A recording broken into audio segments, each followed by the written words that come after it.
हमारे हिसाब से जो अमेरिका ने इस समय ये सवाल उठाए हैं ये बहुत ही गलत है। भारत में इस समय ये एक स्वर्णिम काल है। आप हमारी पार्लियामेंट को देखें तो पार्लियामेंट में हर समुदाय, हर धर्म के लोग इस समय पार्लियामेंट में हैं। तो ये अगर धार्मिक हमारे यहाँ कोई ऐसा रिलीजियस के लिए प्रॉब्लम होती तो इतने सारे धर्मों के लोग इस समय हमारे साथ पार्लियामेंट में ना होते। हाँ, अगर अमेरिका ने ये सवाल उस समय उठाया होता, जैसे मैं सिख समाज से हूँ, तो मैं ये जानता हूँ कि वर्तमान सरकार ने सिख समाज के लिए साहिबजादा दिवस की घोषणा करनी और गुरु नानक देव जी के, गुरु तेग बहादुर जी के और खालसा दिवस को, उसको बड़ी फंडिंग करनी, उन दिवसों को और बड़े स्तर से मनाया जाना और करतारपुर कॉरिडोर को इस दौरान खोला जाना। तो इतने सारे काम जो इस समय वर्तमान सरकार ने सिखों के हित में किए हैं, तो मैं इस बात को बिल्कुल डिनाई करता हूं कि भारत में ऐसा कोई हमको रिलीजियस प्रॉब्लम है। हाँ, अमेरिका अगर 1980 के दशक से लेकर 90 तक, 80 से 90 वाले दशक में ये बयान देता तो हम अमेरिका के साथ में खड़े होते, क्योंकि उस दौरान ब्लू स्टार ऑपरेशन हुआ, हमारी धार्मिक आज़ादी छीनी जा रही थी। उस समय जो सरकार थी, उस समय की सरकार ने हमारी धार्मिक आज़ादी को छीनने की कोशिश कर रही थी।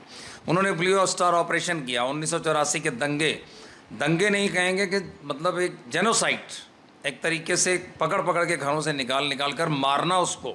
अगर अमेरिका उस समय ये बयान देता तो मैं अमेरिका के साथ खड़ा होता कि वाकई में भारत में इस समय रिलीजियस खतरे में है। लेकिन आज जब हम इस समय अपने धर्म का आनंद ले रहे हैं, हम जो भी मांग सरकार से रखते हैं, अपनी धार्मिक हो या दूसरी, हमारी सारी मांगें पूरी हो रही हैं, और इस समय ऐसा बयान आना ये बहुत ही खेदपूर्ण और मैं इसकी घोर निंदा करता हूँ। अगर उस समय वाले काम ये करें 1984 के दौरान के अगर ये करते बात, तो मैं इनके जो US सेक्रेटरी हैं, मैं इनके साथ में खड़ा होता हूँ उनके बयान के। मुझे लगता है ये बिल्कुल गलत है। और ये बाहर बैठकर भारत के बारे में, मान लीजिए मैं कह रहा हूँ हमारे जो सिख भाई बहन ही हैं, अगर वो भी भारत के बारे में कुछ गलत बयानी करते हैं तो मैं उसकी भी निंदा करता हूँ। नहीं करनी चाहिए।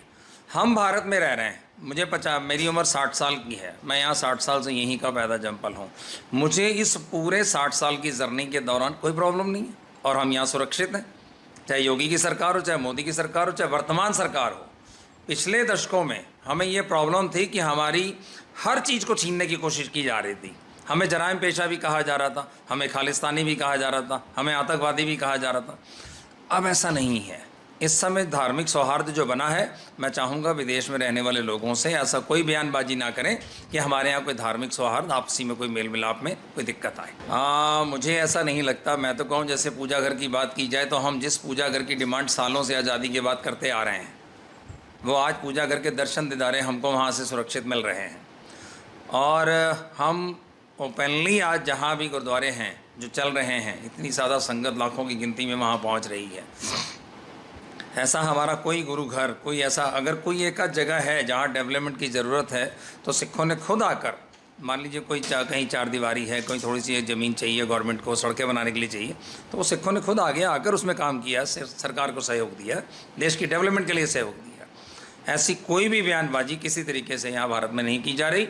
और विदेश वालों से भी मैं कहूँगा कि ऐसा हमारे बारे में इस तरीके से ना बोलें। मुझे लगता है कि जितना अल्पसंख्यक इस समय सुरक्षित है, उतना कभी भी नहीं भारत में रहा होगा।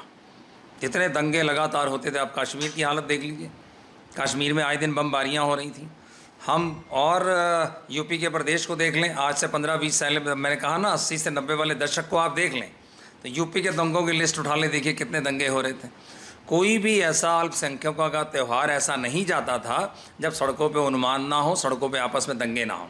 लेकिन पिछले 10 साल 12 साल से ऐसा कुछ भी नहीं है, और इस समय ये बयान आने ये शर्मनाक है। यही मैं उनसे पूछना चाहता हूँ, जिस समय अल्पसंख्यकों के ऊपर अफ़गानिस्तान में अत्याचार हो रहा था, सिख समाज को वहाँ से परेशान किया जा रहा था, या उस समय अमेरिका का बयान क्यों नहीं आया था? उस समय भी हमारी वर्तमान सरकार ने वहाँ जाकर हमारे पावन स्वरूप और जो सिख वहाँ थे उनको लाकर यहाँ पर बसाने का काम किया।